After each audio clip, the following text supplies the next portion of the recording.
Vamos a ver ahora quién tiene capacidad para contratar. Pues dice que los órganos de contratación pueden delegar o bien desconcentrar las competencias y facultades en esta materia. Y acordaros que con esta delegación va implícita la potestad de declarar nulo o lesivo un acto. ¿De acuerdo? No así la indemnización. La indemnización no se puede delegar. También va a haber un responsable del contrato. Esta figura pues es importante también. Y bueno, independientemente de que exista una unidad encargada del seguimiento y la ejecución ordinaria del contrato, los órganos del contrato deberán, es obligatorio, designar un responsable del contrato. Ese responsable puede ser una persona física o jurídica y puede estar vinculada al órgano de contratación o puede ser también ajeno al propio órgano de contratación. Cuidado con eso. Aquí nos dice que concretamente en los contratos de obras va a ser el director facultativo, ¿vale? Luego vamos a ver en los artículos últimos o casi últimos que nos habla todo el desarrollo de un contrato de obras. Vamos a ver un poquito más las funciones y de quién tiene que ir acompañado, etcétera. Pero nos quedamos de momento con que si hablamos de un contrato de obras, el responsable del contrato es el director facultativo. Y nos detalla también que en los de concesiones, en ambos, se va a designar por parte de la administración a una persona que actúe en defensa del interés general. Muy bien. Vamos a tener aquí ahora el perfil del contratante. Cada órgano de contratación va a tener su perfil exclusivamente a través de internet. Ya os hablé de la plataforma de contratación del sector público, imaginaros como una red social y dentro de esa red social cada órgano de contratación tiene su propio perfil y en ese perfil pues va a agrupar información, documentos relativos a su actividad contractual al objeto de asegurar la transparencia y el acceso. Vamos a poder ver todos los contratos que tienen licitación, los que tiene pendiente para licitar y de una forma clara, transparente y accesible vamos a poder ver toda la información, incluso si somos empresa, pues intentar que nos adjudiquen uno, ¿vale? Licitar por uno de los contratos. Dice aquí también que la forma de acceso al perfil va a constar en los pliegos y documentos equivalentes. ¿Vale? En los pliegos vamos a tener también la forma de acceder. También en los anuncios de licitación, en todos los casos, va a existir también esa forma de acceso, ese enlace web o lo que corresponda. Y bueno, que diga aquí que exclusivamente a través de internet y tal, sí que es verdad que también se pueden utilizar otros medios de publicidad adicionales, pero estos no son obligatorios. El perfil a través de internet sí que es obligatorio. Cuando se acceda a la información de ese perfil, pues va a ser libre, no va a requerir una identificación previa, no va a pedir que nos registremos, iniciemos sesión ni nada de eso, va a ser de libre acceso. Pero bueno, sí que si nos suscribimos a algún servicio o envío de alertas, comunicaciones, envío de ofertas, todo eso pues sí que va a poder requerirse un registro con acceso, ¿vale? Toda la información que estén en los perfiles se publicará en formatos abiertos y reutilizables y permanecerá accesible al público durante un tiempo no inferior a 5 años. Este plazo me parece importante porque el perfil, bueno, pues ya nos imaginamos lo que es, si vemos afirmaciones, una pregunta tipo T, vamos a saber responder lo que es, pero ese plazo pues hay que aprendérselo, ¿vale? Mínimo 5 años la información debe estar accesible en el perfil. Bien, vamos a ver la capacidad y solvencia de las empresas. Vamos a ver las condiciones de aptitud. ¿Quién va a poder contratar? Pues personas naturales, es decir, personas físicas, como los autónomos, personas jurídicas, ya sean españolas o extranjeras. También pueden en igualdad de condiciones. Eso sí, tienen que tener plena capacidad de obrar. No estar incursas en prohibición de contratar, porque en el artículo 71 vamos a ver una serie de condicionantes que, si se cumplen, no van a poder contratar con la administración. También van a tener que acreditar su solvencia, ¿vale? Ya sea económica, financiera, técnica o profesional. Y cuando la ley lo exija, tendrán que estar clasificadas, ¿vale? Esto cuando lo diga la ley. Y bueno, pues si se pide también una habilitación empresarial o profesional, es decir, alguna titulación, algún certificado de calidad, de homologaciones, lo que sea. Si se necesita, pues también tendrá que tenerla. Y aquí viene la unión de empresarios. Los empresarios se pueden unir temporalmente, sin que sea necesaria la formalización de las mismas en escritura pública, es decir, no hace falta ir al notario y unirse de verdad hasta que no se adjudique. Es decir, la empresa 1 y empresa 2 se unen en una unión temporal de empresarios, no se firma nada ni se hace nada, solamente a efectos de optar a la adjudicación, y una vez que se adjudica, entonces ya se elevaría a escritura pública, se iría al notario y se constituirían como unión de empresarios, ¿vale? Y luego lo normal es que cuando se ejecuta el contrato y ya finaliza todo, pues se disuelven de nuevo. En este caso de unión temporal van a quedar obligados solidariamente.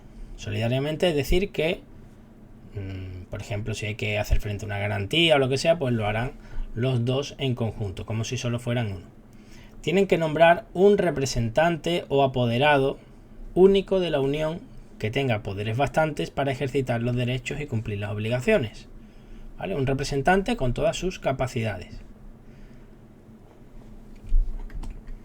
También cuando opten a una licitación y concurran con una oferta, pues tienen que indicar los nombres y las circunstancias que lo constituyen y la participación de cada uno. Puede que se unan, pero uno aporte solo el 20% y el otro el 80%.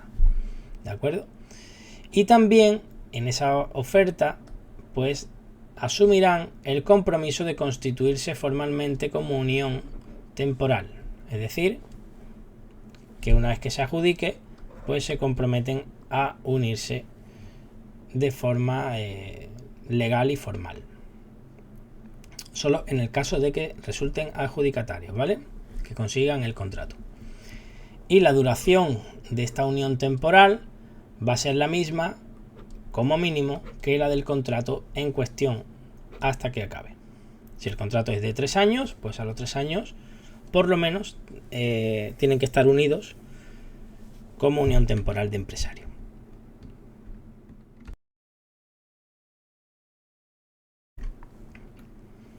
Aquí vienen las prohibiciones de contratar, que os comentaba hace un ratito. Vamos a hacerlo así un poco rápido porque son varios puntos, lo tenéis marcado en negrita, lo importante.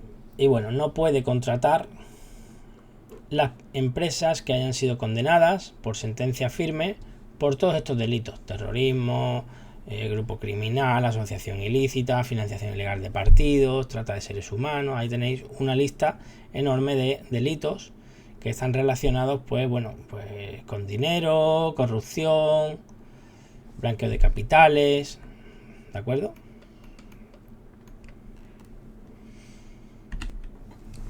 Tampoco podrán contratar las empresas que tengan una sanción firme por infracción grave en materia profesional, por infracción muy grave en materia medioambiental, por infracción muy grave en materia laboral o social, etcétera, ¿vale? Hay mucho más, ahí he cortado yo el apartado, pero bueno, a destacar que cuando dice profesional dice grave, en todas las demás dice muy grave, ¿veis? Muy grave, muy grave. Así que cuidado con eso. Profesional, grave. Todo lo demás tiene que ser una falta muy grave. Si no, no sería motivo suficiente para declarar la prohibición de contratar. Que haya solicitado un concurso voluntario. Esto es cuando la empresa, pues se vuelve, digamos, insolvente, se declara en concurso de acreedores. Esto quiere decir, pues, que nombran a un administrador externo a la empresa y ese administrador se encarga de liquidar con los bienes de la empresa que queden y pagarle a los acreedores a los que se les deba dinero. Así que las que hayan entrado en concurso o sean insolventes o se hallen ya en un concurso, pues no podrán tampoco contratar. Tampoco pueden contratar las empresas que estén intervenidas judicialmente. Por ejemplo, en el Código Penal se contempla una pena a una empresa, la intervención judicial, o una medida cautelar, la intervención judicial. Pues en ese caso tampoco pueden contratar. Y los que estén inhabilitados conforme a la ley concursal. ¿Vale? Bueno, todo bastante obvio, ¿no? Bueno, deberle dinero a Hacienda o a Seguridad Social. Pero bueno, como puntualización es no hallarse al corriente. ¿Esto qué quiere decir? Nos tenemos que ir aquí. Se considerará que la empresa se encuentra al corriente cuando las deudas estén aplazadas, fraccionadas o se hubiera acordado su suspensión. Es decir, una empresa tiene que pagar el IVA del trimestre. No tiene dinero y no la puede pagar. Bueno, pues a lo que puede llegar esa empresa es a solicitar un fraccionamiento del pago. Entonces la administración, Hacienda en este caso, se lo fracciona y lo va pagando mes a mes. En este caso se entiende que sí está al corriente, porque no ha dejado de deber legalmente dinero ninguno, simplemente lo tiene fraccionado. ¿Vale? Ojo con eso, que es importante el matiz, ¿vale? Muy bien. ¿Quién más no va a poder contratar? Pues empresas que tengan a partir de 50 trabajadores y no cumpla el 2%. Las empresas que tienen ya 50 trabajadores o más están obligadas a respetar que el 2% sean trabajadores con discapacidad. Y lo mismo con el plan de igualdad. Las empresas que tienen 50 o más trabajadores y no cumplan el plan de igualdad de la ley de igualdad, que es la 3/2007, la ley orgánica 3/2007, pues tampoco podrán contratar. ¿Vale? Así que a partir de 50 existen dos obligaciones. Una es la del 2% de discapacidad, que sería al menos pues una persona en términos prácticos, y el plan de igualdad.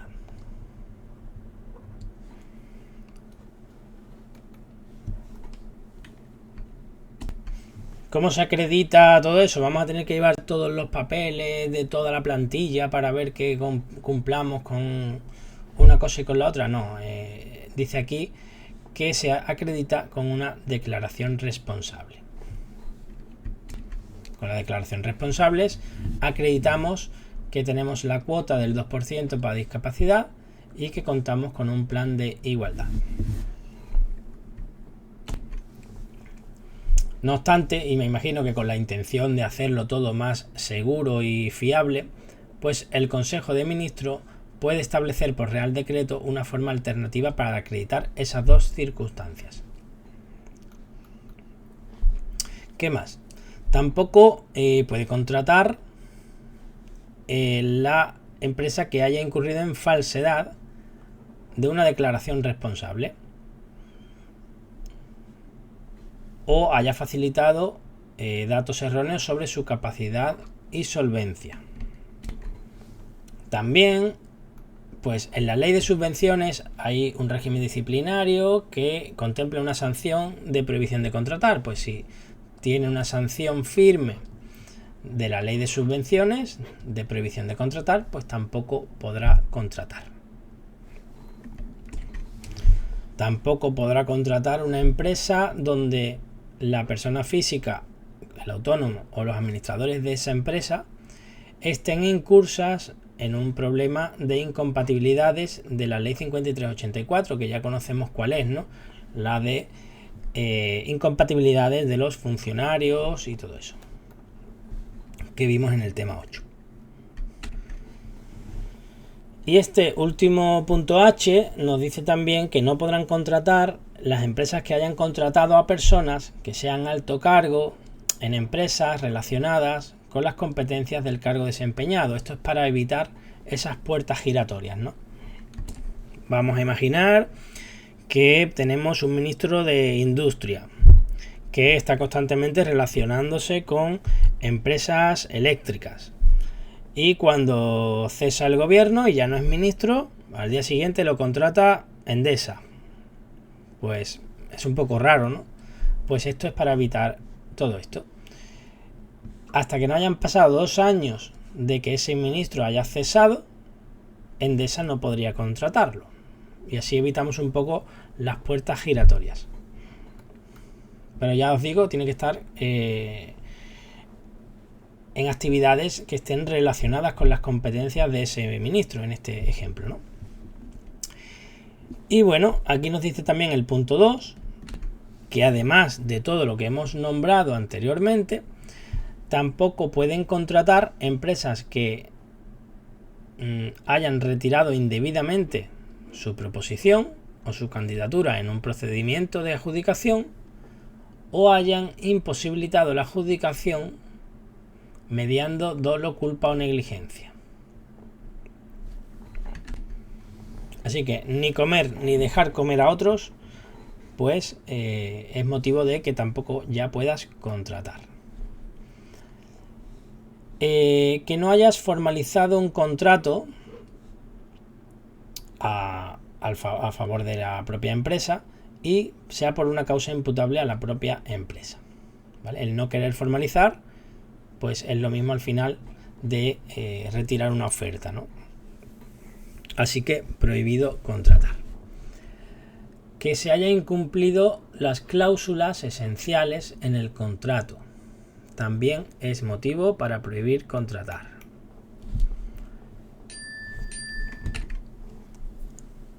Y bueno, haber dado lugar a una resolución firme de un contrato celebrado con una entidad y por la que se declare culpable al empresario. Y ya por último nos dice que para evitar trampas, cuando haya una prohibición de contratar, también va a afectar a posibles transformaciones, fusiones o sucesiones de otras empresas que se puedan interpretar y presumir que son la continuación o derivan de la anterior, de la sancionada, ¿no? De la que tiene prohibido contratar. Es decir, yo tengo una empresa 1, tengo una empresa 2, y luego vamos a complicarlo un poco y voy a tener una empresa 3, y esa empresa 3 es propietaria de la empresa 1 y de la empresa 2, ¿vale? Un conjunto de empresas. La empresa matriz, que se llama la 3. Vamos a imaginar que yo voy a... Siempre para trabajar con la administración utilizo una empresa 1 y ahora me meten una prohibición de contratar. Ya no puedo con la empresa 1. Digo, bueno, pues tengo la empresa 2 y voy con ella. No vale, porque se entiende que todo va a la misma bolsa, al mismo saco. Tampoco valdría, voy a crear una empresa 4 y esa empresa 4 es la que va a optar por todos los contratos públicos. No, porque estamos haciendo una sucesión de la anterior. O a esta que se llama empresa 2, ahora le cambio el nombre y se llama empresa 5. Pues tampoco. ¿Vale? Todas esas trampas pues no valen, porque la prohibición de contratar se extiende a todo el rango. Vamos con la solvencia ahora.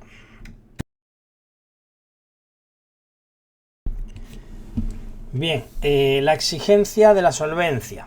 Ya sabéis que la solvencia puede ser económica y financiera, y profesional o técnica.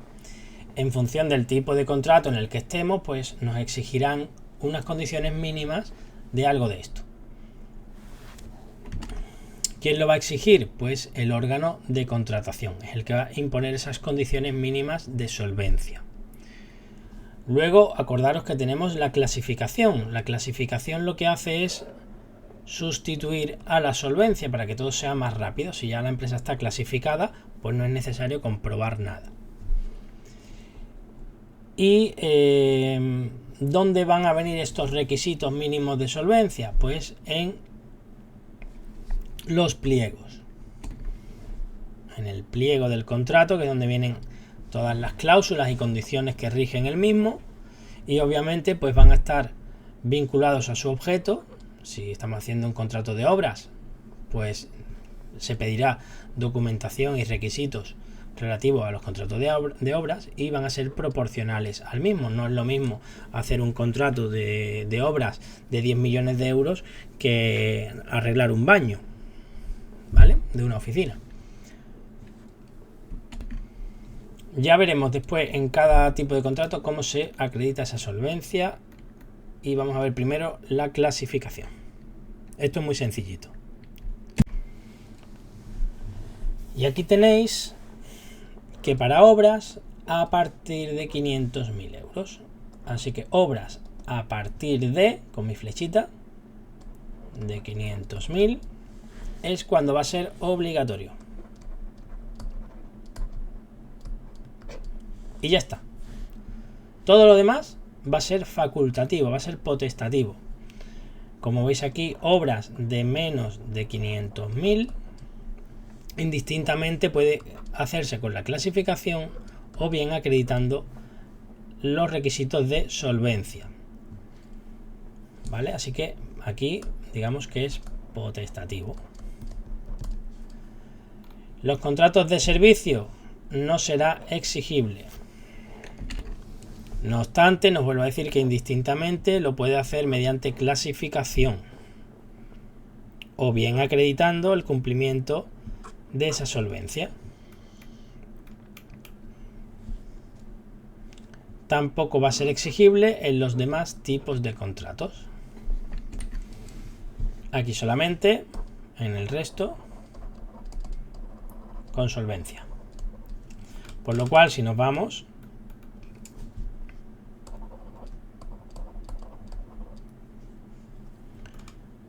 vamos a hacer un repaso. Obligatorio solo obras a partir de 500.000. Potestativo, menos de 500.000 y servicios. Y luego en el resto solo a través de la acreditación de la solvencia. Es muy sencillito. Vale, después vamos a ver también que los contratos se pueden ceder a otra empresa o se pueden subcontratar a otra empresa. Son dos cosas diferentes que luego vamos a ver más adelante. Pero ceder un contrato es dejar que una segunda empresa lo termine. Pues si se le exigió la clasificación a la primera empresa y se cede el contrato, a la segunda empresa también se le va a exigir la clasificación. ¿De acuerdo?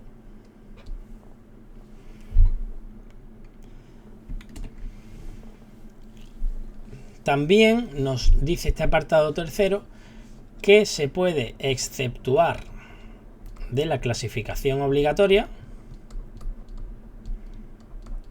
a través de Real Decreto. Si hay un Real Decreto que dice que ese contrato está exceptuado de clasificación, pues se puede hacer. Pero también cuando no haya concurrido ninguna empresa clasificada. Entonces el órgano de contratación podrá potestativamente excluir la necesidad de la clasificación. Por tanto, se exceptúa de la clasificación por Real Decreto o también cuando no concurra ninguna clasificada. Bien, pues ya está, ya tenemos vista la clasificación, es muy sencillita. No, hombre, hay un poquito más. Dice aquí, es muy sencillito, de todas formas. No se va a exigir, no se exige a empresarios no españoles de Estados miembros. Así que a los Estados miembros, ya sabéis, de la Unión Europea, no se les exige. Y tampoco a los que estén como signatarios, dice, a los que pertenezcan al acuerdo del espacio económico europeo. A ninguno de estos dos se le exige la clasificación. En su lugar, pues van a tener que acreditar la solvencia. Y el punto 2, como excepción, nos dice que el Consejo de Ministros también puede autorizarlo, que no se exija la clasificación, dice previo informe de la Junta Consultiva de Contratación Pública del Estado.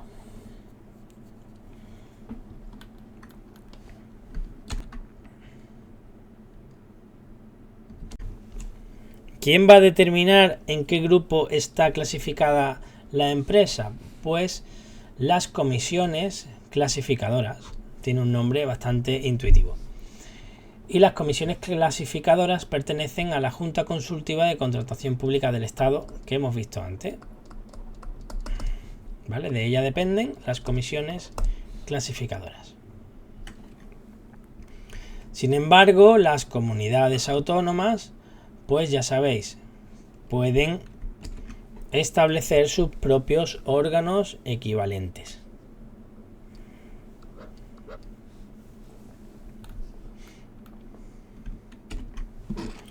Nos faltaría saber, cuando están clasificadas, dónde están clasificadas. Ya sabemos cómo se va a establecer más o menos cada grupo, en función de qué, quién lo va a hacer y ahora dónde lo va a hacer. Pues lo va a hacer en el registro oficial de licitadores y empresas clasificadas del sector público.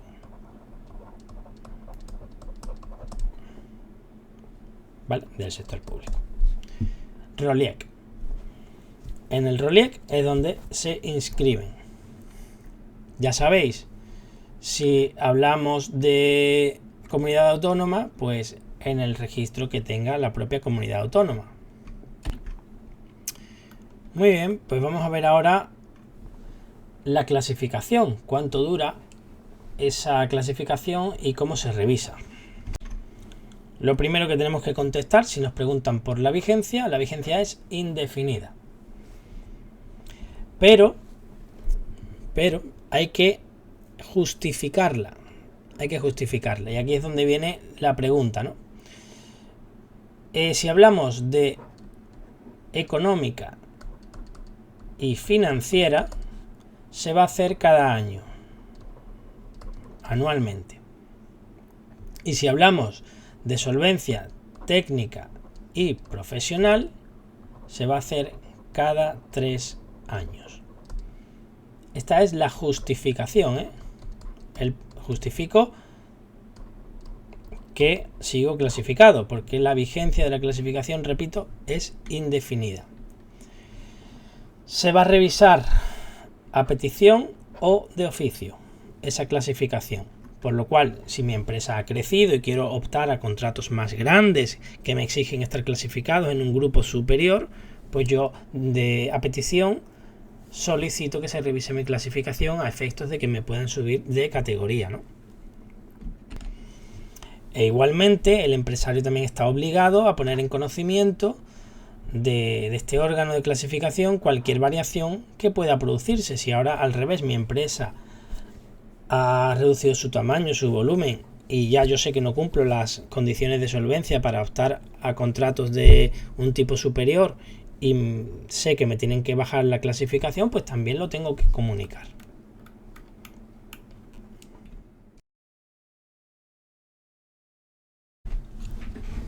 Bueno, pues ¿cómo vamos a acreditar la solvencia económica y financiera? Pues por uno o varios de los siguientes. Lo va a elegir el órgano de contratación. No es por todos, sino por los que imponga el órgano de contratación. Por el volumen anual de negocios. Puede establecer también la necesidad de que haya un seguro de responsabilidad civil por riesgos profesionales. También lo puede por el patrimonio neto, o bien ratio entre activos y pasivos.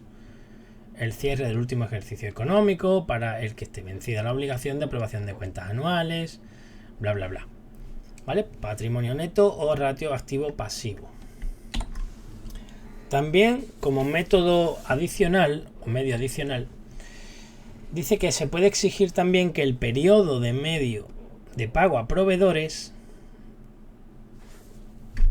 no supere el límite que diga por orden ministerial Hacienda. Esto ya lo veremos también un poco después. Cuando se compran cosas unas empresas a otras, pues se suele poner los pagos a 30, 60, 90 días. Pues eso es se hace una media de todos esos pagos conforme a la fecha de factura y se hace un periodo de medio de pago a proveedores. Esto pues puede exigir el órgano de contratación que ese periodo medio de pago a proveedores que tiene la empresa no supere el límite que establece el ministro de Hacienda por orden ministerial, ¿vale? Pero de esto se excluyen a las empresas chiquititas. Las empresas chiquititas son las que no pueden presentar la cuenta de pérdida y ganancia abreviada. Esta cuenta pérdidas y ganancias abreviada. A esta no se le puede poner esa condición. Ya las empresas que son un poquito más grandes, que no pueden presentar la pérdida y ganancia abreviada, tienen que presentarla normal, pues a esa sí se le puede imponer ese periodo medio de pago a proveedores que no supere el límite de Hacienda. Esto, al que haya trabajado un poco en una empresa, lo entenderá bastante mejor. En la parte de administración o contabilidad.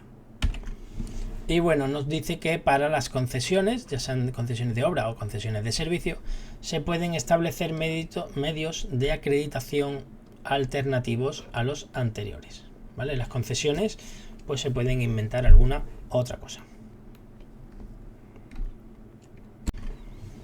Ahora vamos a demostrarlo en contratos concretos como en obras. Vamos a ir rapidito porque lo que quiero es que cojáis la idea y un par de plazos que hay importantes y ya está. Cuando vayamos a acreditar solvencia técnica en un contrato de obra, se pueden tener en cuenta varios criterios. Pues nos pueden decir qué obras hemos ejecutado en los últimos 5 años.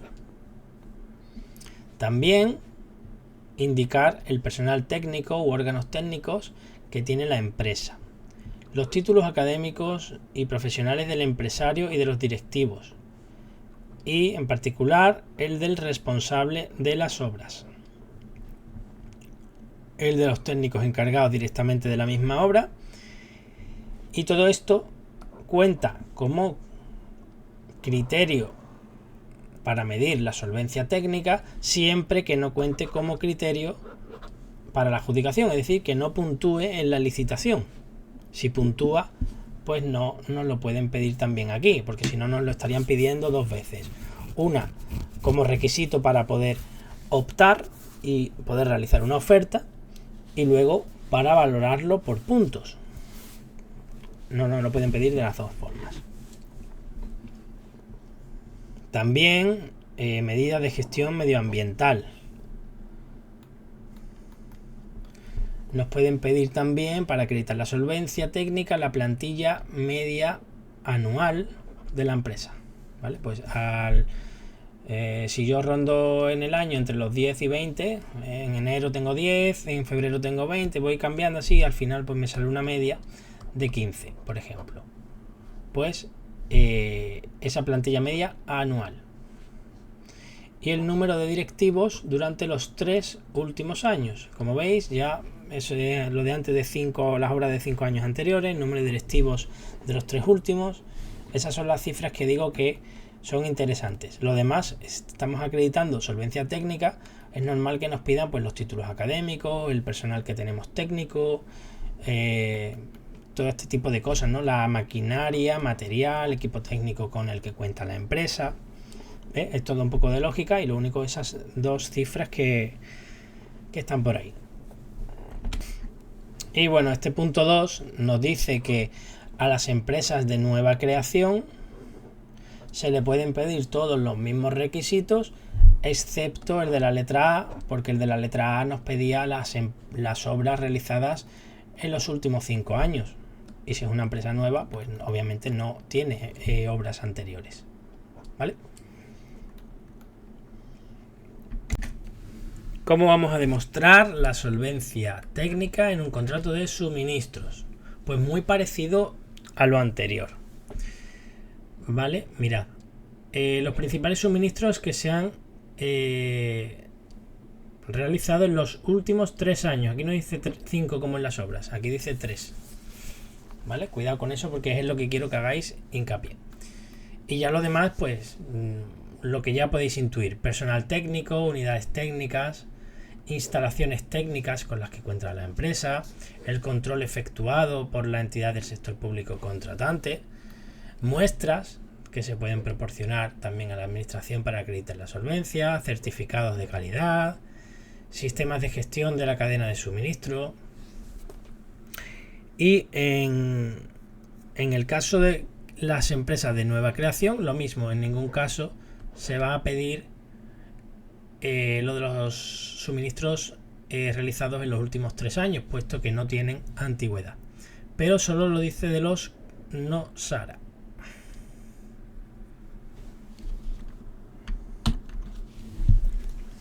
Y esto me parece pues importante, ¿no? Pues una empresa nueva, no SARA, no pide, digamos, los suministros, ¿no?, anteriores. Y a diferencia del punto 2, las empresas de nueva creación, en cuanto a las obras, no se pedía las obras de los 5 últimos años cuando sean inferiores a 500.000. ¿Vale? Cuidado un poquito ahí la diferencia, porque en obras nos determina menos de 500.000 y en suministro para las empresas nuevas no SARA. ¿Vale? Para no pedir lo realizado anteriormente. En el caso de obras, 5 años, y en el caso de suministro, 3 años. Y vamos con los de servicios. Lo vamos a poder acreditar con los servicios o trabajos realizados también en los 3 últimos años, ¿vale? Como veis, el de obras es el único diferente. El personal técnico, unidades técnicas, instalaciones técnicas, servicios o trabajos complejos, o cuando respondan a un fin especial, un control efectuado por el órgano de contratación, títulos académicos, profesionales, los técnicos encargados, ¿vale? Esto siempre, lo del tema de titulación, siempre que no se evalúe como criterio de adjudicación, siempre que no puntúe para la oferta, ¿vale? Medidas de gestión medioambiental, la plantilla media anual y el número de los directivos de los 3 últimos años. Esto es exactamente igual. Maquinaria, material, equipo técnico, lo tenéis todo en negrita. Y en el de servicios es importante esto de aquí. Cuando hablemos de la subcontratación lo entenderéis. Si indicación de la parte del contrato que el empresario tiene eventualmente el propósito de subcontratar. ¿Vale? Cuando el empresario quiera subcontratarlo, lo tiene que indicar en la oferta.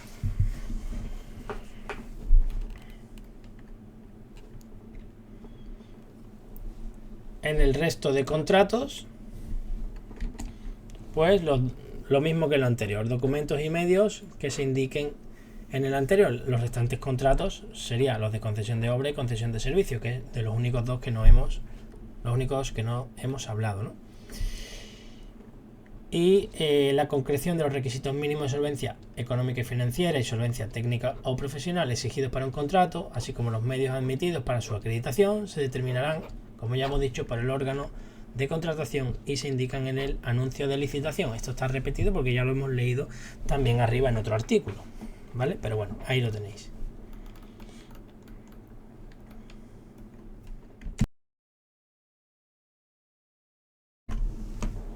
Bien, ahora vamos a ver el objeto del contrato, el presupuesto base de licitación, el valor estimado, el precio y cómo se va a revisar el mismo. Estos conceptos son muy importantes y tenemos que tenerlos súper claro, sobre todo para supuestos prácticos, porque sí o sí todos los años viene cayendo un supuesto de contratos en el examen. Vamos a ver unas premisas en cuanto al objeto. Dice que el objeto debe ser determinado. Se va a poder definir en atención a las necesidades o funcionalidades concretas que se pretendan satisfacer, pero sin cerrar el objeto del contrato a una solución única. Especialmente se van a definir así en los contratos que puedan incorporarse innovaciones tecnológicas, sociales, ambientales o mejoren la eficiencia y sostenibilidad de los bienes, obras o servicios que se contraten. Por lo cual, esta definición, más bien concepto del objeto del contrato, tenemos que tenerlo muy claro porque nos cambian aquí algo y en una pregunta tipo test nos pillan seguro. Apartado 2. No podrá fraccionarse un contrato con la finalidad de disminuir la cuantía del mismo. ¿Qué pasa? Que si tenemos que construir, por ejemplo, vamos a poner mejor un caso de suministro. Vamos a hacer un suministro para la adquisición de los lotes higiénicos de los centros penitenciarios. Pues no voy a hacer un contrato para el papel higiénico, un contrato para los preservativos, otro para el gel. Incluso lo voy a fraccionar para menos tiempo. Lo voy a hacer para 3 meses. Y luego haré otro de 3 y luego otro de 3. Pero como son de tan pequeña cuantía, así me ahorro de publicarlo. Puedo hacerlo por unos procedimientos de adjudicación que me interesan más a mí, pues son más sencillos y más rápidos. No tengo que dar tantas explicaciones, etcétera. Pues no, eso no puede hacerse, no puede fraccionarse con el objeto de eludir los requisitos de publicidad o procedimiento de adjudicación.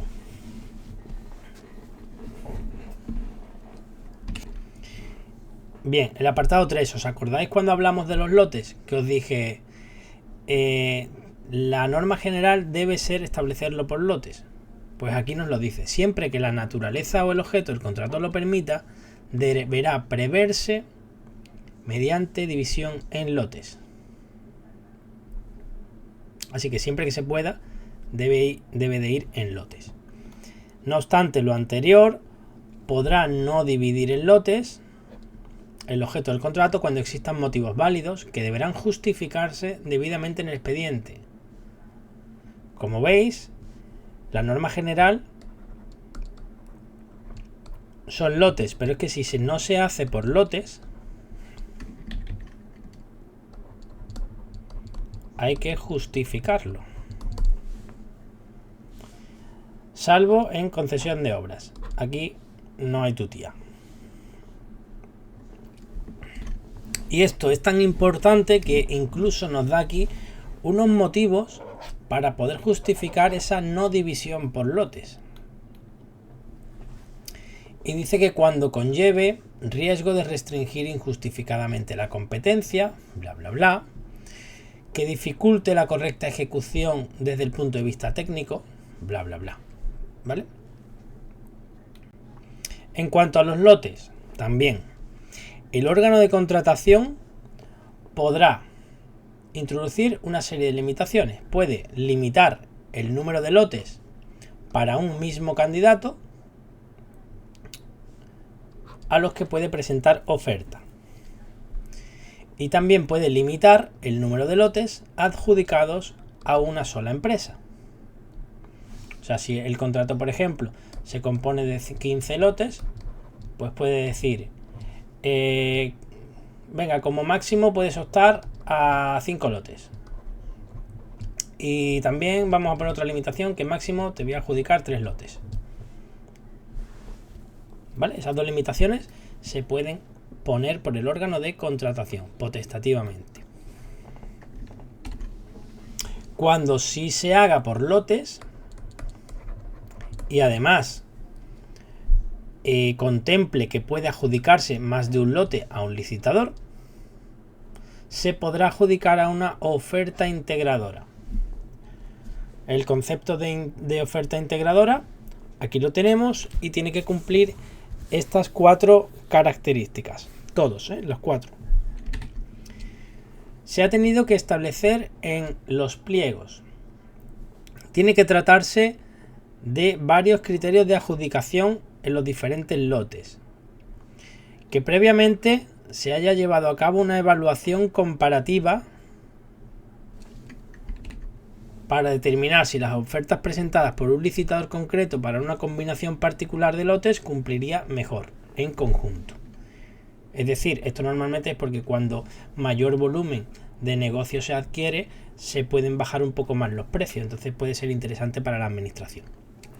Y lo último es que se acredite la solvencia económica, financiera, técnica correspondiente, o en su caso la clasificación al conjunto de lotes por los que se licite.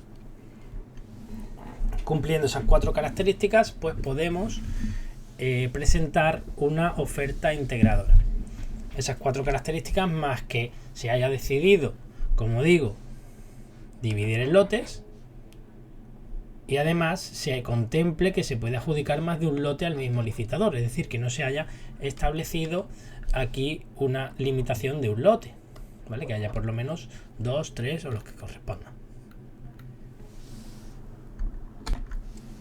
Y bien, también para entenderlo un poco mejor, cada lote constituye un contrato, salvo en el caso de oferta integradora.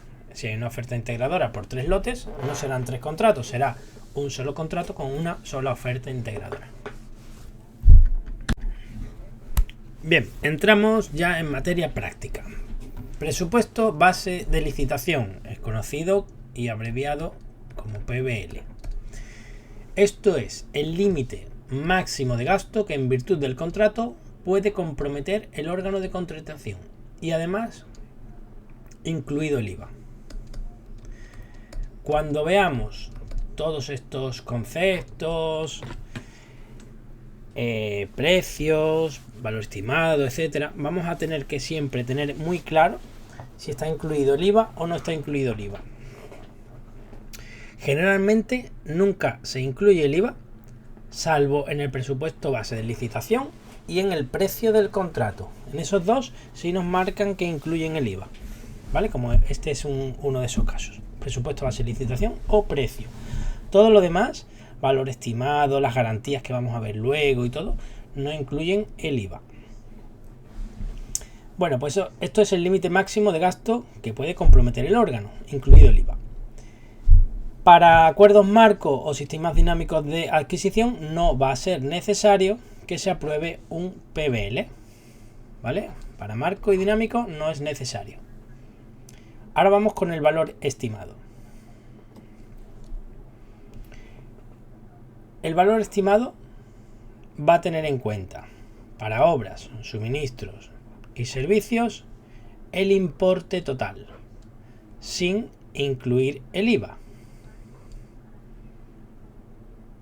Y en las concesiones de obras y concesión de servicios, en vez del importe total, nos dice el importe neto de la cifra de negocios, también sin incluir el IVA. Ya sé que ahora mismo está pareciendo algo parecido al presupuesto base de licitación, pero vais a ver que no tiene nada que ver. De momento aquí quiero que separéis en el valor estimado los de una sola palabra, importe total. Las dos concesiones, importe neto de la cifra de negocios. Y en este caso, sin IVA, ¿eh? ¿Cómo vamos a calcular el valor estimado? Bueno, pues vamos a tener como mínimo en cuenta los costes derivados de las normativas laborales que estén vigentes, los costes que se deriven de la ejecución material de los servicios, los gastos generales de estructura, el beneficio industrial. Y también, lo más importante viene ahora, las prórrogas. Las prórrogas del contrato. Por ejemplo, sea por 3 años más un año de prórroga. El año de prórroga ya viene contemplado en los precios, en los pliegos, perdón. Entonces el valor estimado será el valor de esos 3 años más el de este año. Todo en conjunto. Los 4 años, ¿vale? Cuando se haya previsto abonar primas. Por ejemplo, por una pronta entrega, por cumplir unos objetivos de plazo, de unidades, de calidades, lo que sea. Si hay primas, también forman parte del valor estimado. Cosa que no forma parte todo esto del presupuesto base de licitación.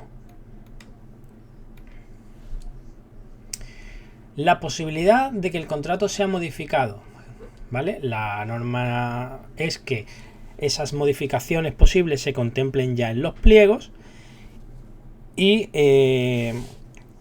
vamos a poner un suministro que, por ejemplo, sea de 100.000 euros, pero establezca una posibilidad en la modificación de los precios que pueda alcanzar hasta 107.000 euros, por ejemplo. Pues vamos a tener en cuenta como valor estimado 107.000 euros, el máximo al que pueda llegar, ¿vale?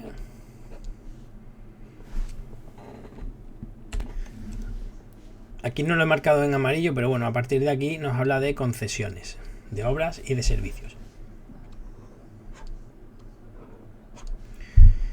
Dice que se van a tener en cuenta los valores, los costes laborales cuando la mano de obra sea relevante.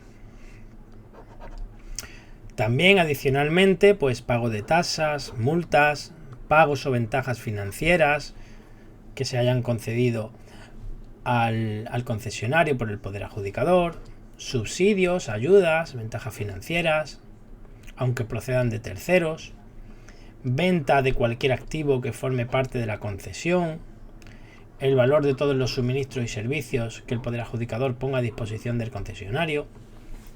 ¿Vale? Pues las concesiones siempre suelen preguntar menos, preguntan mucho más por suministros, obras y servicios, pero bueno, que sepáis que todo esto de aquí está relacionado con las concesiones y también forman parte o se suman o se restan del valor estimado del contrato de la concesión. Luego con un ejemplo lo veremos todo mejor y estableceremos un presupuesto base de licitación, añadiremos un valor estimado con varias condicionantes que nos permitan ver esa diferencia y ahora vamos a ver el precio.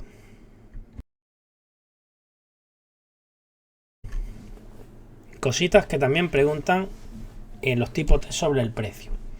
Los contratos del sector público siempre van a tener un precio cierto, que se abonará al contratista en función de la prestación realmente ejecutada. Incluye el IVA. Como veis, el IVA está en el PBL y en el precio. Es una forma muy sencilla de aprenderlo. En el resto de casos no está incluido. Con carácter general va a ser en euros, sin perjuicio de que pueda hacerse mediante la entrega de otras contraprestaciones. ¿De acuerdo? Es decir, ya veremos que se puede pagar a lo mejor en especie o algo así, ¿no? No obstante lo anterior, se puede prever que la totalidad o parte del precio se pueda hacer con una moneda distinta del euro. No se puede pagar en dólares, en libras, en lo que estipule el órgano de contratación en los pliegos, ¿vale? Tanto la totalidad como parte del precio. En el caso de que se haga en una moneda distinta del euro, pues se va a incluir una estimación de lo que vale esa moneda en ese momento. Una estimación en euros. ¿Con qué fórmula se va a establecer el precio? Bueno, pues se puede hacer por precios unitarios, por unidades, pago por unidad ejecutada o unidad entregada, o por un precio a tanto alzado, ¿vale? Estos son los sistemas que tendríamos de pago. Precio por unidad, unidad ejecutada o entregada, o tanto alzado. Los precios se pueden modificar, pues dice aquí que los precios fijados podrán ser revisados según el capítulo 2 de este título cuando deban ser ajustados bien al alza o bien a la baja para tener en cuenta las variaciones económicas de costes que puedan suceder durante la ejecución del contrato, ¿vale? Se pueden al alza o a la baja, pero siguiendo el procedimiento previsto en el capítulo 2, que luego lo veremos, 204, 205. También los contratos pueden incluir unas cláusulas ya de por sí de variación de precios en función del cumplimiento o el incumplimiento de determinados objetivos de plazo, de rendimiento, etcétera. Para poder establecer estas cláusulas tienen que determinarse los pliegos de forma muy precisa en los supuestos en que se pueden producir estas variaciones, ¿vale? Y las reglas para calcular esas diferencias de precios. Punto 7. Como excepción, podemos celebrar contratos con precios provisionales cuando se esté tramitando, y aquí vamos a unos procedimientos concretos: procedimiento negociado, diálogo competitivo o en asociación para la innovación. En este caso serán precios provisionales.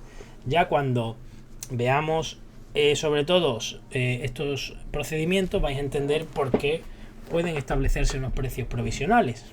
Concretamente, por ejemplo, aquí pues se va a investigar y a desarrollar la mejor manera para hacerlo. Se van a establecer varias propuestas, entonces es imposible establecer un precio fijo, un precio cierto de antemano, ¿vale? Igualmente, en este tipo de contratos con precios provisionales se va a determinar el precio máximo que estamos dispuestos a gastar como órgano de contratación. ¿De acuerdo? Y el punto 8 nos dice que se prohíbe el pago aplazado. Está prohibido el pago aplazado. Pero nos pone unas excepciones importantes: arrendamiento financiero o arrendamiento con opción de compra.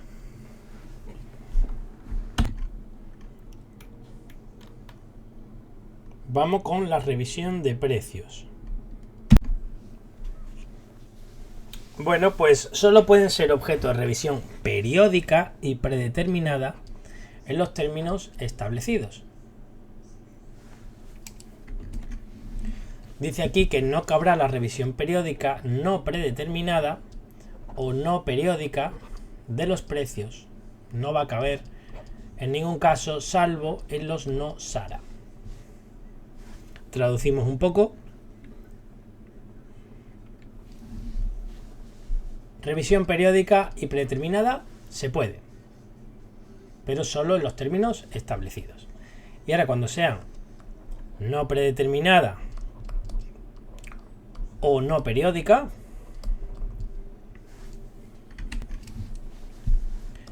no se puede,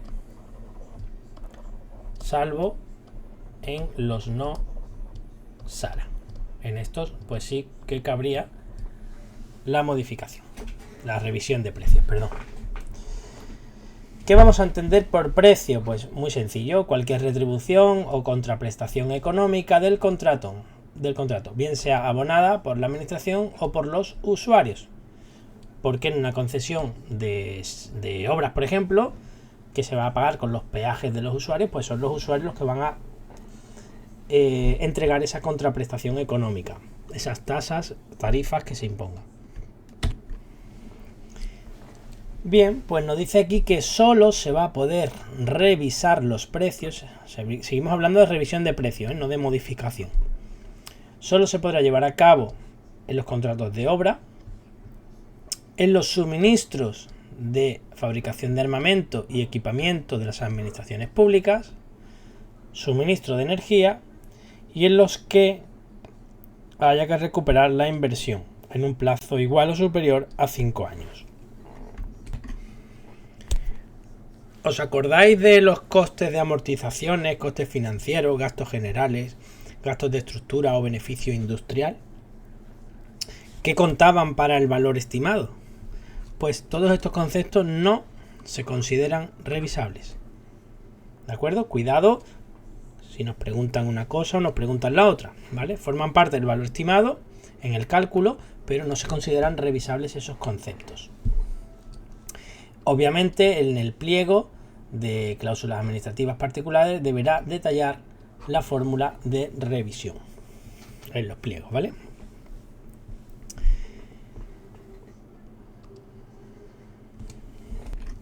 En los contratos también se va a revisar, en los que hemos visto, con alguna excepción que ahora comentamos, para poder revisar los precios se ha tenido que ejecutar un 20% el importe del contrato y haber transcurrido un año desde que se formalizó, ¿vale? Desde que se firmó ese contrato. Ha tenido que pasar, haberse ya consumido un 20% del importe y haber pasado un año. Y en consecuencia ese primer 20% de lo ya ejecutado no va a ser objeto de revisión, es decir, va a estar excluido de esa revisión ese primer 20%, ¿de acuerdo? Esto que acabo de nombrar del 20% ejecutado y un año desde la formalización no vale para los de suministro de energía, ¿vale? Excepto, vamos a poner energía, porque la energía es suministro.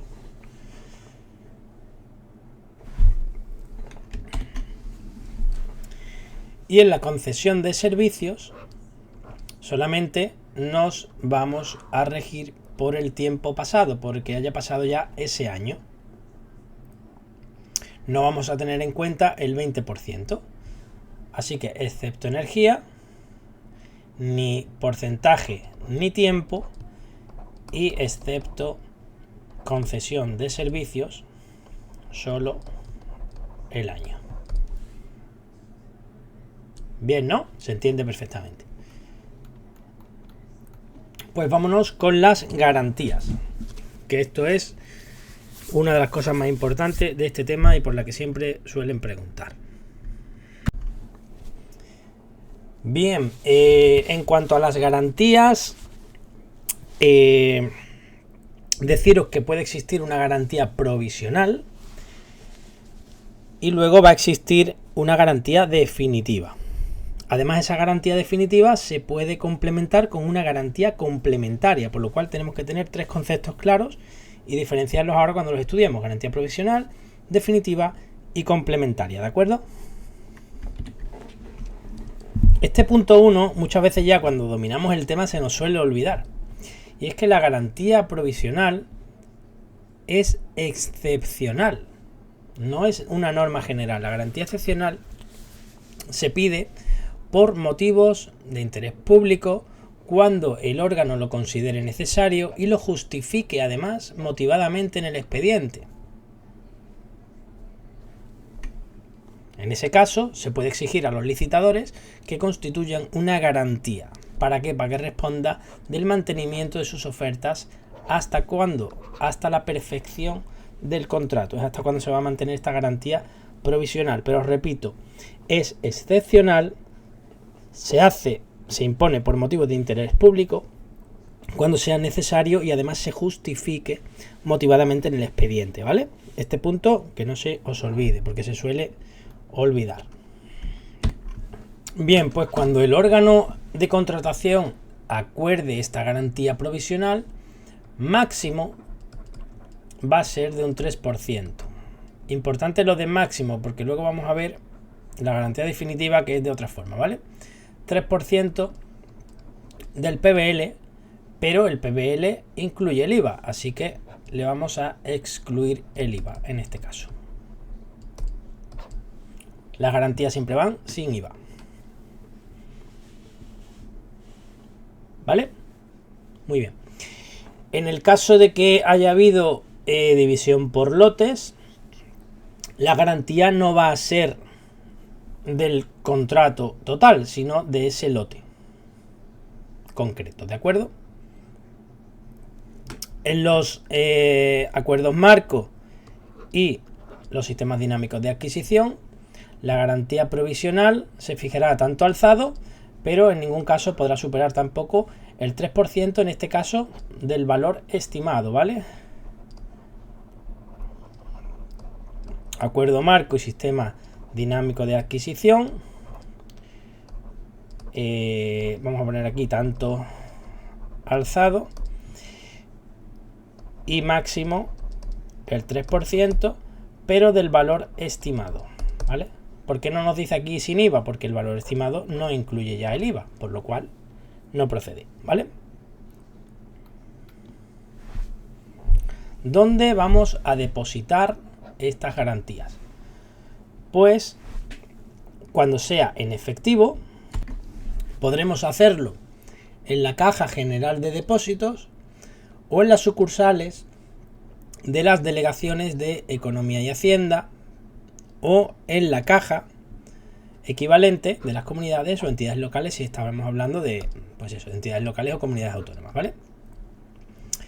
Eso cuando se trate de efectivo.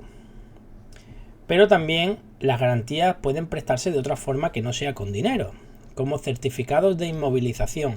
Un certificado de inmovilización es que tú vas al banco y le dices, reténme este importe. Te da un certificado de que ese importe está allí inmovilizado, está congelado, y tú le llevas el certificado al órgano de contratación. También puede ser como aval, presentar el aval, o un seguro de caución. Bien, pues de esta manera, si lo hacemos mediante estos sistemas que no son en efectivo, se harán ante el órgano de contratación. Así que cuidado a las dos formas de poder hacerlo, porque en función de si es en efectivo o no, se hace en un lado o en otro. Dinero a la sucursal de las delegaciones de Economía y Hacienda o Caja General de Depósitos, o la caja respectiva de comunidades o entidades locales, y si es de otra manera, como certificados de inmovilización, avales o seguro de caución, lo haremos directamente, como eso es un papel, al órgano de contratación. ¿Qué más? Pues esta garantía provisional se extingue automáticamente. ¿Y se devuelve cuándo? Pues ya hemos visto aquí, arriba, nos decía que se mantenía hasta la perfección del contrato. ¿Y cómo se perfeccionaban como norma general los contratos? Con la formalización, ¿verdad? Bueno, pues aquí dice que se extingue automáticamente y será devuelta inmediatamente después de la perfección del contrato. Y cuando se extinga, puede darse dos situaciones. Una, que se puede aplicar a la garantía definitiva, es decir, la garantía provisional se aporta para la garantía definitiva y se complementa con más importe si fuera necesario, o bien se devuelve y se genera una nueva garantía definitiva. ¿Vale? Podemos utilizarlo o bien que nos las devuelvan y ya volvemos a aportar una nueva garantía definitiva completa. Vamos a ver ahora la garantía definitiva.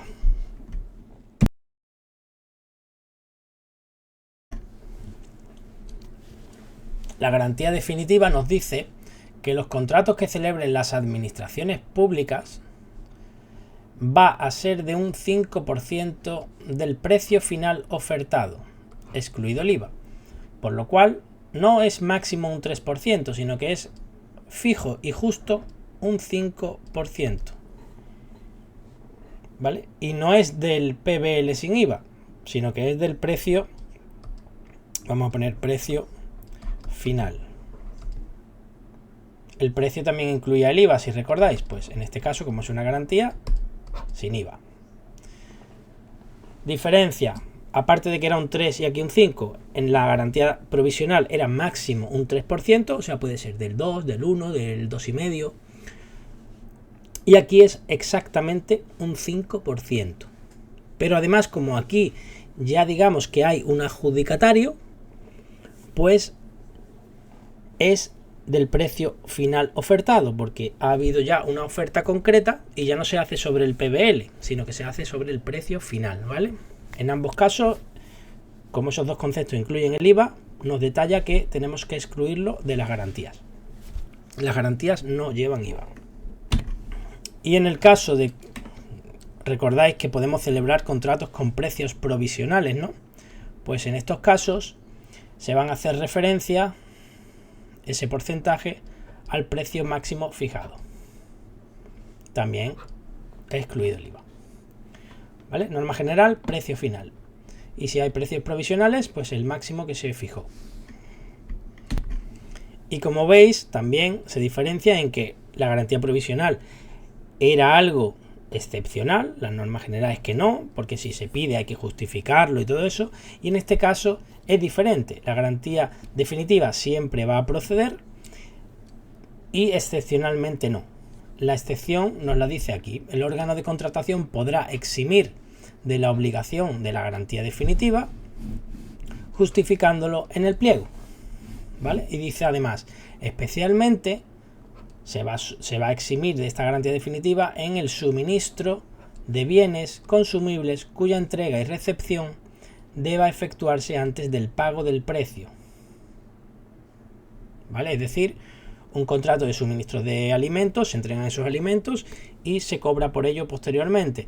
Pues en ese caso se puede eximir de esta obligación. Y también cuando el contrato tenga por objeto la prestación de servicios sociales o inclusión social o laboral de personas en riesgo de exclusión social. En ese caso también se puede eximir, ¿vale? Suministro de bienes que haya que entregar y recepcionar por parte de la administración antes de pagar y prestación de servicios. En esta pues se puede eximir. Y nunca se puede eximir las concesiones de obra ni las obras. Lo que tenga la O no se puede eximir de la garantía definitiva.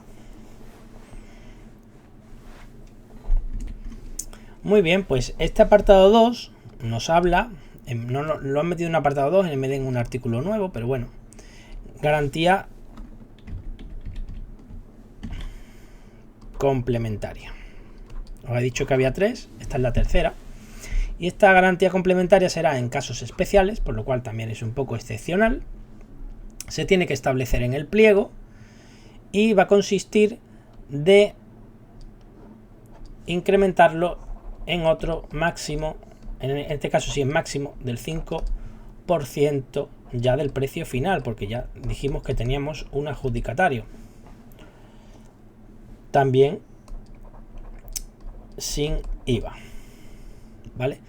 De esta forma, pues puede llegar hasta un total del 10%. ¿Por qué? Porque tenemos que la garantía final, garantía definitiva es un 5 exacto. Si aplicamos este máximo que nos da aquí, pues puede llegar hasta un máximo de un 10%. Pero, bueno, esto en caso de aplicar el máximo. Podemos aplicar una garantía complementaria de un 3%. En ese caso la garantía pues sería de un 8%. ¿Vale? El 5 que es fijo, más un 3 que le podemos meter aquí y estaríamos en un total de un 8. Esta garantía complementaria es para casos especiales. ¿Y qué se va a entender por casos especiales? Bueno, pues aquellos contratos que haya un riesgo, que en virtud de ellos se asume el órgano de contratación por su especial naturaleza, régimen de pagos o condiciones de cumplimiento, y resulte aconsejable incrementar el porcentaje de esa garantía definitiva. Pero en particular se podrá prever de esta garantía complementaria cuando la oferta se encuentre en presunción de anormalidad. ¿Vale? No dice que sea obligatoria, pero que especialmente es uno de esos casos en los que se puede imponer la garantía complementaria. Bien. ¿Qué más? Esto volvemos ahora otra vez a la garantía final, ¿vale? Porque este apartado nos habla de la garantía complementaria.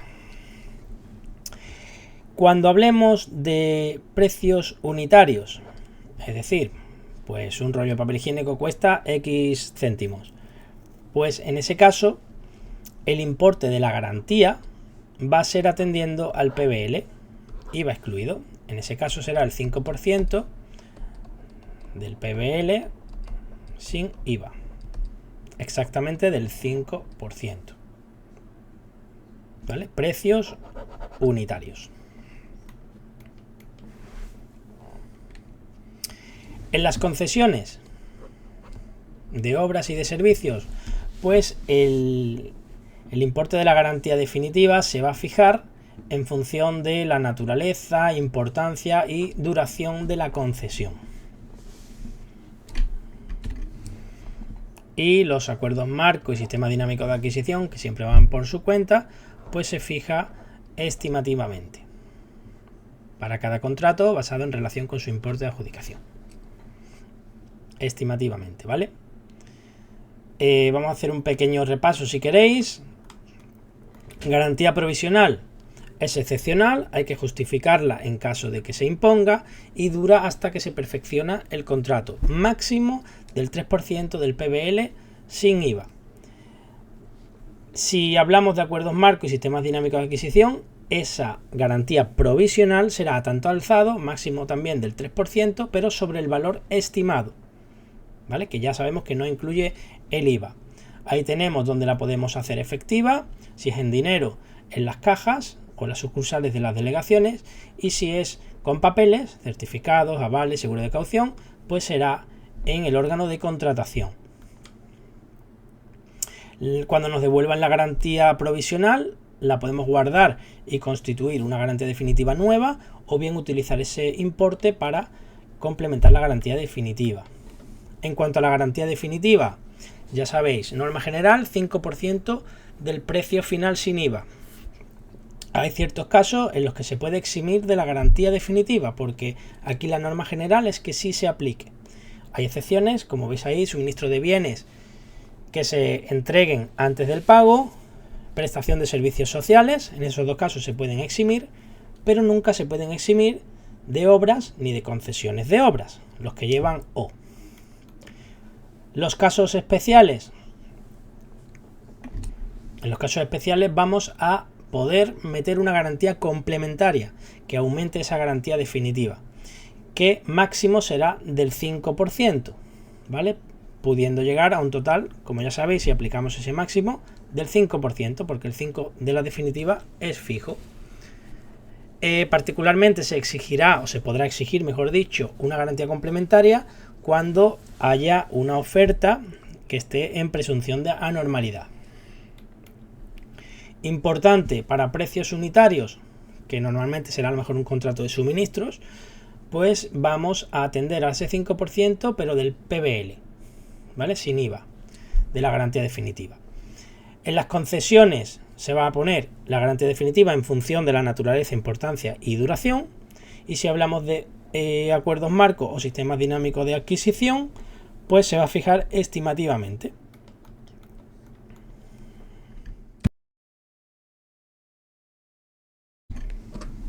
Constitución, reposición y reajuste de estas garantías. Bueno, cuando se presente la mejor oferta, que ya veremos que no tiene que ser la más económica, porque se pueden evaluar varios criterios, no solo el precio. Cuando se le adjudique este contrato al adjudicatario, a ese licitador que ha ganado, pues tiene que acreditar que ha constituido la garantía definitiva. Si no cumple con este requisito, no se efectuará la adjudicación. O sea que la pierde. Muy importante. Además que esto conlleva lo que ya habéis visto de esa prohibición de contratar, que no se adjudique por una causa imputable al interesado y tal, era un motivo de prohibición de contratar. Así que cuidado con ello. Bien, eso por un lado. Luego, por otro lado, en la ejecución del contrato se pueden dar incumplimientos. Esos incumplimientos pueden llevar a penalizaciones o indemnizaciones que se le puedan exigir a la empresa. En ese caso, vamos a imaginar que tenemos 1 millón de euros depositado como garantía, ¿vale? Un contrato grande. Y ha sufrido unas penalidades de 100.000 euros. Por lo cual, ¿qué es lo que sucede? Que quedarían 900.000 euros de garantía. ¿Qué tenemos que hacer como empresa? Reponer esa garantía y llevarla a la cantidad de inicio. Se va a establecer un plazo de 15 días para que la reponga o la amplíe. Es decir, que en 15 días tendrá que volver a aportar los 100.000 euros de penalización o indemnización para volver a tener dentro de la garantía definitiva 1 millón de euros. Muy bien, pues se repone cuando ha dado lugar penalizaciones o indemnizaciones. Y tenemos otro concepto que es el reajuste. Las tenéis las dos en amarilla, además marcadas, ¿vale? Para diferenciarlas. El reajuste no viene motivado por una penalización o indemnización, sino por una modificación del contrato. En este caso también se le va a dar 15 días, pero bueno, vamos a imaginar que tenemos un contrato de 10 millones y vamos a poner de ejemplo que tenemos el 5% de garantías, ¿no? Pues vamos a poner de garantía 500.000. Ahora el contrato, por lo que sea, se ha ampliado porque se ha modificado. Se modifica en base al artículo 204 o 205, que es el que los que contemplan las modificaciones de los contratos. Y vamos a imaginar que de 10 millones va a pasar, me lo voy a inventar, ¿vale?, a 15 millones. Se aumentan un 50%. ¿Qué ocurre? Que ya esta garantía de 500 no corresponde con el 5% de 15 millones. Ahora sería de 750.000. ¿Vale? Habría que reajustarla. Pues estos son la principal diferencia que tenéis que tener en cuenta. Se llama reposición cuando hay que ampliarla, hay que reponerla por penalidades o indemnizaciones. Y en el caso de que se modifique el contrato, lo que se hace es un reajuste, ¿vale? Importante esos dos verbos, y el plazo de 15 días es común para los dos. Los dos tienen el mismo plazo. Muy bien, las garantías van a responder de ciertas cosas. La garantía definitiva nos dice que únicamente va a responder por lo siguiente: por la obligación de formalizar el contrato en plazo, por las penalidades, como ya hemos visto, por la correcta ejecución de las prestaciones contempladas en el contrato, por la incautación cuando se decrete la resolución del contrato, y además en los contratos de una sola palabra, obras, servicios y suministros, va a responder también la garantía por la inexistencia de vicios o defectos durante el plazo de garantía. Ya veremos cuánto es el plazo de garantía y todo eso, pero digamos que la garantía definitiva sigue constituida hasta que acaba el plazo de garantía, ¿vale? Si hay algún defecto, pues la administración lo coge de ahí.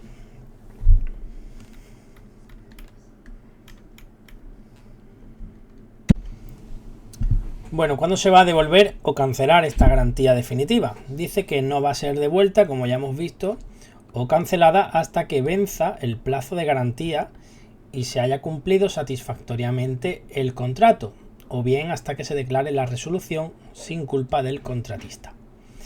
En estos casos, pues, se aprueba la liquidación, y una vez aprobada la liquidación y haya transcurrido ese plazo de garantía, se va a devolver la garantía constituida, bien devolviendo ese dinero o bien cancelando el aval o seguro de caución en caso de que se utilizaran esos sistemas.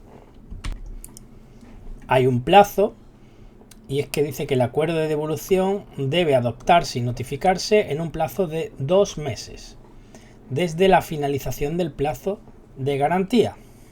Transcurrido ese plazo, pues la administración abonará al contratista la cantidad adeudada incrementada con el interés legal del dinero. El interés legal del dinero desde el vencimiento del plazo, en caso de que se haya vencido, hasta la fecha de la devolución de la garantía. En caso de que no se hubiera pagado, pues por causa imputable a la administración, ¿vale? Nos quedamos de aquí con el plazo importante de 2 meses para devolver el dinero. ¿Os acordáis del caso de cesión de contratos? Que teníamos la cesión y la subcontratación, que todavía no la hemos visto, pero la veremos. Ya la hemos mencionado un poquito, la hemos adelantado, la cesión, ¿no? Algunas condiciones que había por ahí. Pues en el caso de la cesión del contrato, no se va a devolver la garantía al cedente, es decir, al que cede el contrato, hasta que no se formalice la del cesionario. el cedente es quien cede el contrato al cesionario. Por lo cual, esta garantía se la queda la administración y cuando se constituya la del cesionario, se devuelve la del cedente. ¿Vale? Estas palabras que siempre suelen también inducir un poco a error, como arrendador y arrendatario, adjudicador y adjudicatario. Bueno, ¿qué más? El punto 5 nos dice que nos establece otro plazo de un año desde que termina el contrato y haya vencido el plazo de garantía y todavía no se haya hecho la recepción formal de ese objeto del contrato y la liquidación hubiese tenido lugar por causa no imputable al contratista, se va a proceder sin más demora a la devolución o cancelación de las garantías. Por lo cual, en principio son 2 meses, pero en este caso que la administración se retrasa, no recibe, por ejemplo, la obra o los suministros que tenga que recibir, pues transcurrido un año se paga sí o sí, ¿vale? Así que tenemos aquí el plazo de 2 meses y el plazo de un año. No obstante, tiene este punto 5 una segunda parte. Y es que este plazo se va a reducir a 6 meses. Vamos a ponerlo aquí, a 6 meses en determinados casos. Cuando se trate de obras de menos de 1 millón, cuando sean otros de menos de 100.000, o bien que la empresa sea una pyme, una pequeña y mediana empresa. En estos 3 casos, el plazo sí o sí, obligatoriamente, se reducirá a 6 meses en vez de un año, ¿vale? Porque son empresas más pequeñitas, contratos más pequeños, en los que se reduce el tiempo a la mitad.